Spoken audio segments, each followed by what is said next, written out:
میرے رسول کریم علیہ السلام نے ایک مثال بیان فرمائی. ایک شمون نام کے بزرگ تھے، بنی اسرائیل سے تعلق تھا، بڑی عبادت کرتے تھے، 1000 سال عبادت فرمائی، ساری رات نفل پڑھتے، سارا دن روزہ رکھتے، اور پھر روزہ رکھ کے تو کافروں سے جہاد کرتے، ساری زندگی جہاد میں گزاری، جس جنگ میں گئے اللہ نے فتح عطا فرمائی. یہ ذرا سوچئے کہ جس کا تذکرہ میرے نبی پاک فرما رہے ہیں وہ کتنا بڑا آدمی ہوگا.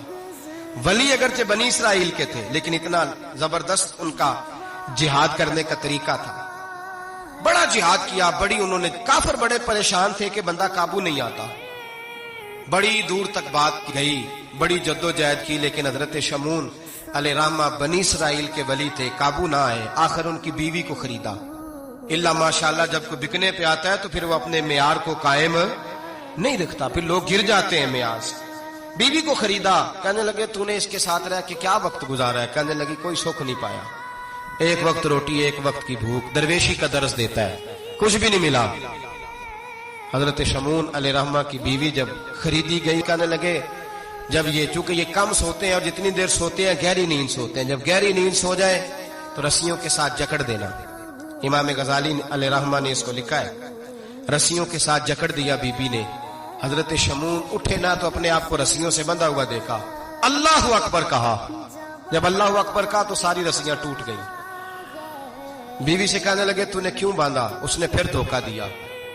کہنے لگی ہر جنگ میں لوگ آ کے بتاتے تھے تیرا خاوند بڑا دلیر ہے، میں نے کہا میں بھی دیکھوں کتنا دلیر ہے. سارے ایک نیا رنگ، ایک نیا روپ، ایک نیا طریقہ، تو میں نے تو آزمایا ہے، اور یہ تو چھوٹی چھوٹی رسیاں تھیں. آپ فرمانے لگے چلو ٹھیک ہے، اگر تو نے آزمایا تو پھر دیکھ بھی لیا ہے. کچھ دنوں کے بعد اس نے زنجیروں سے باندھ دیا، لوہے کی زنجیروں سے. اٹھے تو بندھا ہوا پایا، اللہ اکبر کا تو زنجیریں بھی ٹوٹ گئیں. فرمانے لگے یہ تو نے کیا کیا؟ کہنے لگی دیکھنا چاہتی تھی، کچی رسیاں تو توڑ لیتے ہو، زنجیریں بھی ٹوٹتی ہیں کہ نہیں؟ ہاں بھائی ٹھیک آ کے لوگ بتاتے ہیں تو واقعی دلیر ہے، ہر جنگ میں کامیاب ہوتا ہے. اب قریب بیٹھنے لگی، کھانا اپنے ہاتھوں سے کھلانے لگی، فریب کرنے لگی، دھوکہ دینے لگی. کہنے لگی بتاؤ تو صحیح طاقت کا راز کیا ہے؟ مومن نرم دل ہوتا ہے. ایک دفعہ کوئی مسکرا کے پاس آتا ہے تو سمجھتا ہے کہ شاید یہ میرا خیر خواہ ہے، اس لیے مومن دھوکے کھاتے ہیں، دھوکے دیتے نہیں. جب اس نے محبت کے لب و لہجے میں بات کی تو جناب شمون کہنے لگے اور تو میں کسی چیز سے قابو نہیں آ سکتا. بال ان کے لمبے لمبے تھے، ہماری شریعت میں جائز نہیں.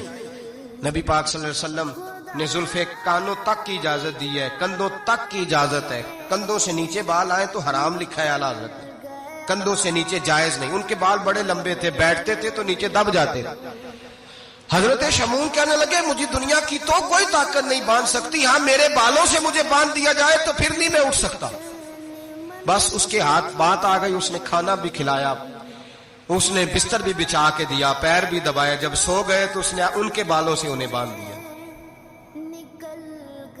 اور کافروں کو جا کے بتایا کہ آج نہیں کھل سکے گا. جب اٹھے تو بندھا ہوا دیکھا، بیوی کی طرف دیکھا، کہا تجھے خیال نہیں آیا کھول دے؟ کہنے لگی ساری زندگی غربت دی تو نے، یہ دیکھ مجھے ہیرے ملے ہیں، کنگن ملے ہیں، یہ دیکھ میرے کانوں میں ہیرا، سونا چاندی، ہر چیز، چل جا تیرا کیا کرنا ہے؟ ساری رات عبادتیں، سارا دن تو ذکر فکر اور جہاد میں گزار دیتا. دھوکہ دیا. ان کافروں نے آ کے ستون کے ساتھ چارپائی اٹھائی اور ستون کے ساتھ کھڑی کی، پھر رسیوں اور زنجیروں سے باندھا.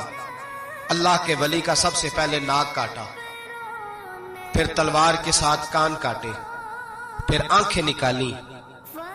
جب زبان کاٹنے لگے تو انہوں نے اللہ کو آواز دی، کہا میرے مولا میں کوئی لاوارث ہوں کہ کوئی مجھے دھوکہ دے اور اس انداز میں قتل کر دے؟ مولا میں دھوکے کھاتا رہا، میں کوئی لاوارث تو نہیں. جب یہ دعا فرمائی تو پھر بجلی چمکی، پھر اللہ کا قہر برسا.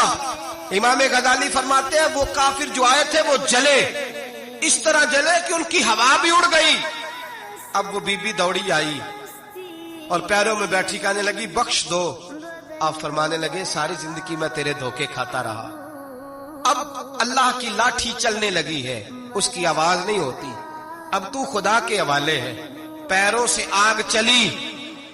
کہنے لگے وہ دیکھنا سونے سے کہ تجھے بچائے. وہ جو تیرے ہاتھوں میں ہیرے کے کنگن ہیں انہیں کیا تیری حفاظت کرے؟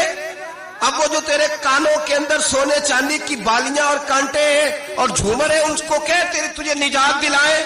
جلتی رہی، تڑپتی رہی، چیختی چلاتی رہی، اور اس طرح چیخی کہ وہ خاک بنی، ہوا میں اڑی۔ اللہ نے اپنے ولی کی آنکھیں بھی دوبارہ عطا فرما دی، کان بھی دوبارہ عطا فرما دی۔ اللہ تبارک و تعالیٰ نے پہلے سے زیادہ طاقت دی۔ وہ جب باہر نکلے تو اعلان کر رہے تھے، لوگوں دیکھو دھوکہ والے جل گئے، تباہ ہو گئے، نام و نشان مٹ گیا، اور مجھے دھوکہ دیا گیا تھا تو اللہ نے مجھے پہلے سے زیادہ طاقتیں عطا فرما دی، پہلے سے زیادہ قوتیں۔ دھوکہ نہ دیں، فریب نہ کریں،